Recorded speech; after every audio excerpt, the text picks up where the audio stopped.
Hello everybody, this is Marvel Rivals Pathfinder AndTGro here. Today is day 1 of Rogue being released in the main game for Marvel Rivals Season 5.5. I'm going to make a very simple beginner guide for her. I've got about 5 hours of playtime in the main game right now, as well as about 5 to 10 hours on the early access playtest server. Keep in mind, I'm going to show you all the abilities that Rogue has, as well as how you should generally be playing her. But seeing as this is a very brand new hero today, I'm sure there will be a lot more tech and things discovered about this hero very soon. Okay, so first things first, we're going to break down just her primary attack. Her primary attack is a 1-2-3 combo like this.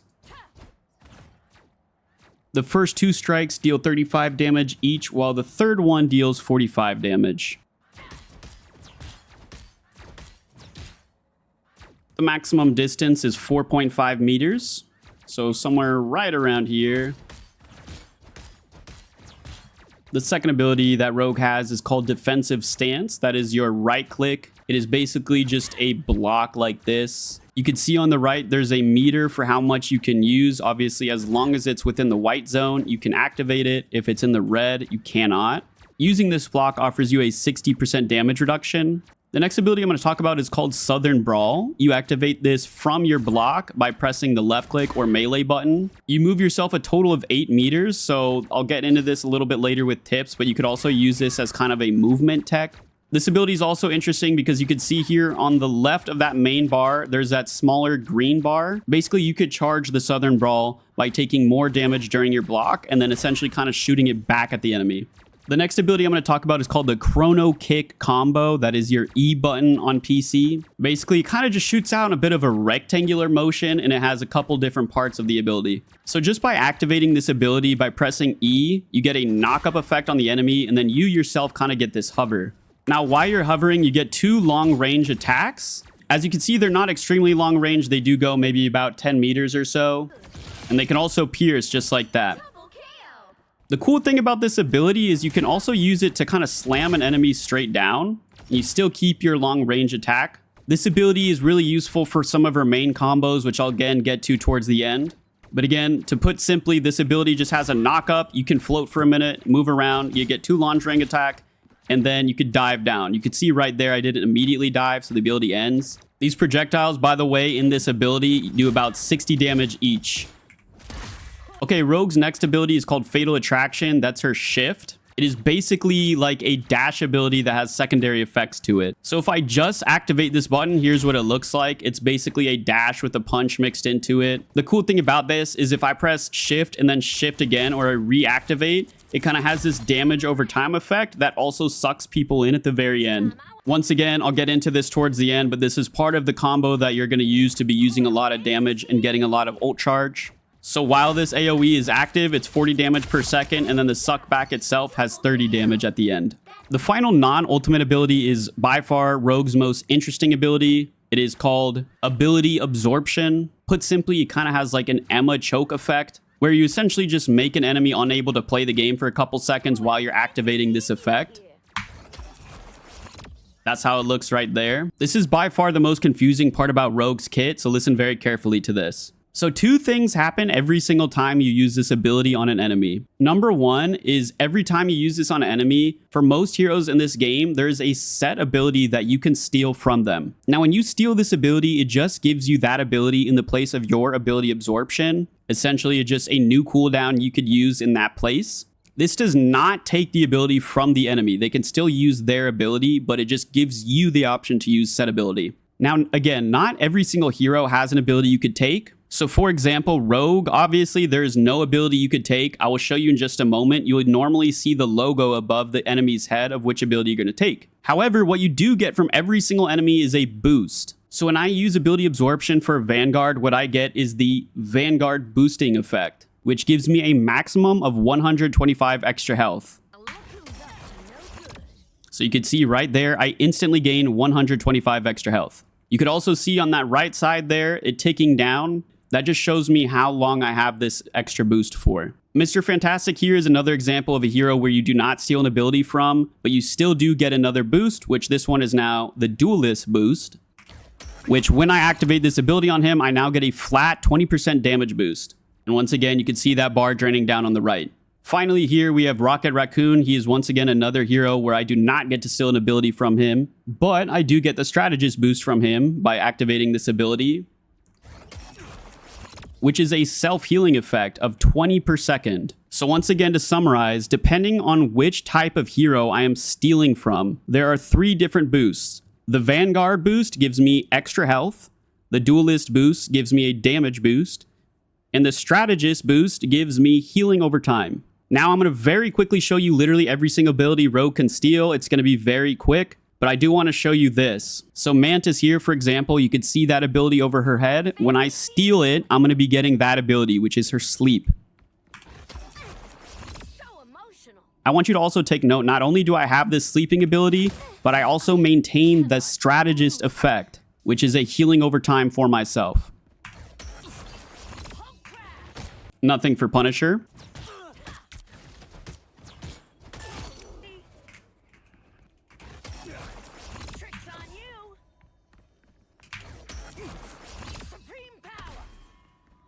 No ability from Hawkeye.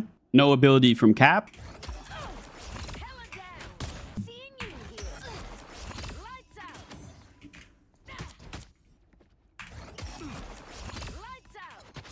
No ability from Panther.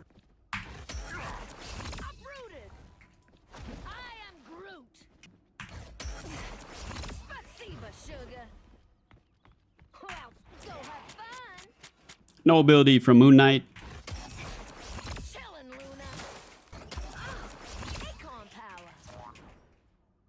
No ability for Widow. No ability from Iron Man.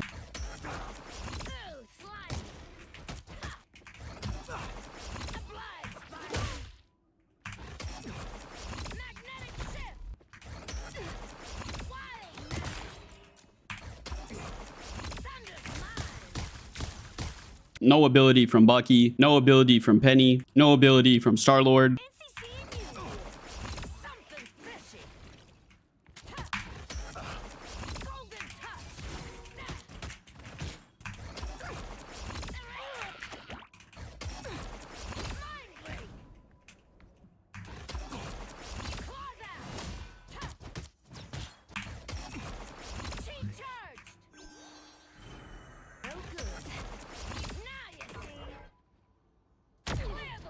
No ability from Mr. Fantastic.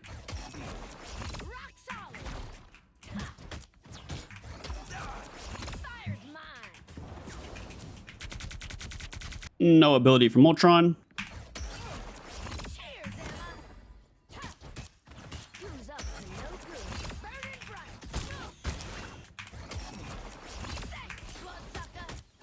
No ability from Angela.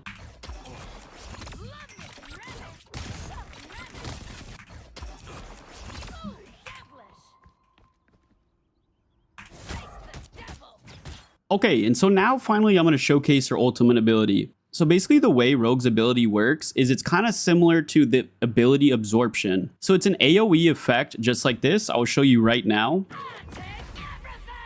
Everything in this AoE is affected by my ultimate. So any enemy within your AoE of your ultimate ability, you basically gain the same modifier you would get from ability Absorption, and they stack. So for example, if you have a duelist in your ultimate ability and only a duelist, you will automatically get the boost from ability Absorption from a duelist, which is a 20% damage boost. Let's say you have 2 duelists within your ultimate ability, that is a stack, so you get an additional boost. So this does cap out, but let's say there's 2 duelists within the AoE of your ultimate ability, you would get a maximum of 35% damage boost. Let's say there's a Vanguard within your ultimate ability, you would get an extra boost of 125 health, and that caps out at a maximum of 400 extra health. If there is a Strategist within your ultimate ability AoE, you would get the same healing over time, up to a maximum of 75 per second. Now the biggest thing about this ultimate is this. Any enemy within your AoE also loses 4% of their ult charge per second. I believe this maxes out all the way at 100% ult charge, as in they're able to just press Q. It immediately starts going down from 100 and can go as low as 80% of their ult charge. So unfortunately, I really don't know how to use this whole practice range thing, and I wanted to show you guys kind of one of every type of hero, but I literally just don't know how to set that up. But I'm going to give you a scenario. Let's say you're playing into a 2 Vanguard, 2 Duelist, and 2 Strategist composition, and they're all grouped up together. If you ult them and then walk in, every single one of them, even if they already have their ult ready to go, will be unable to ult. It will drain their ult charge from 100% down to a minimum of 80, 4% per second.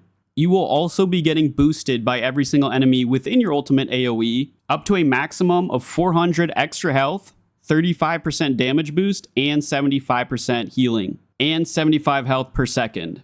So obviously, as you can imagine, the more people you can ult into, the more strong you actually are. It benefits you to ult an entire group of people with this ultimate. You don't want to just solo ult somebody. Now finally, I'm just going to give you one general combo you can use. This just works for squishy targets. Somebody did actually show me this combo today. I forget their Twitch handle. If I can remember it, I will add them in the comment section. But basically what you're going to do is you're going to press E, immediately slamming from your kick. You're going to press left shift, getting that tick damage over time, as well as sucking them back towards you. And then you're just going to primary melee. This is what it looks like. It is quite literally a quote-unquote one-shot combo. I'll show you that one more time. In slow motion. E, shift, melee. Here's that in normal speed. So now as far as just general tips and tricks to play Rogue, I would categorize her as kind of like a brawl hero. You are capable of kind of quote-unquote diving heroes, but I think she's going to mostly excel during brawl and then being able to pick people off that go out of position. So obviously something to be aware of is most of her kit has movement to it, so you could always use these as movements. Just something to be aware of. Generally speaking though, I usually always initiate with an E. I'll get a couple shots off, then land. You'll be able to block if needed. Sometimes you get a good charge on it and be able to just immediately shoot it back at them. Obviously, once people start to escape you, obviously people who are moving, such as this bot right here, this is where your shift ability comes into play because it boosts them back to you. So a regular initiation might look something like this. I would say as Rogue, you definitely want to be the initiator of every single fight. If you're able to get your ult quick enough, initiate a fight early on when the enemy team is just starting to get ults, you can essentially guarantee you win that fight by canceling out any ult they might be able to throw during the fight. You do not want to play passively as Rogue. If you play passively, you will get pushed back. You will get out-ulted. You have to be the initiator. Even just something as simple as a damage boost on Rogue when she goes in with her ult can literally make Rogue 1v6 a team very, very easily. Rogue is very, very reliant on team gameplay. The difference between a Rogue running in and dying first every single fight and a Rogue absolutely stomping down a lobby is simply just playing together as a team. If you see a Rogue on your team, just know you're definitely going to have to work with them and enable them. But if you're able to successfully do that, you will win every single fight. Anyways, guys, once again, this was just a very, very simple beginner guide. Depending on how this is received, as time goes on and more tech is uncovered, I might do a more advanced guide. But this will be more than enough to get you guys going on day one. Thank you all for watching. Once again, this is AndTGro. If you enjoyed this guide, please don't forget to like, comment, and even subscribe. I stream live on TikTok and Twitch every single day. I appreciate you guys. Have a good one. Thank you.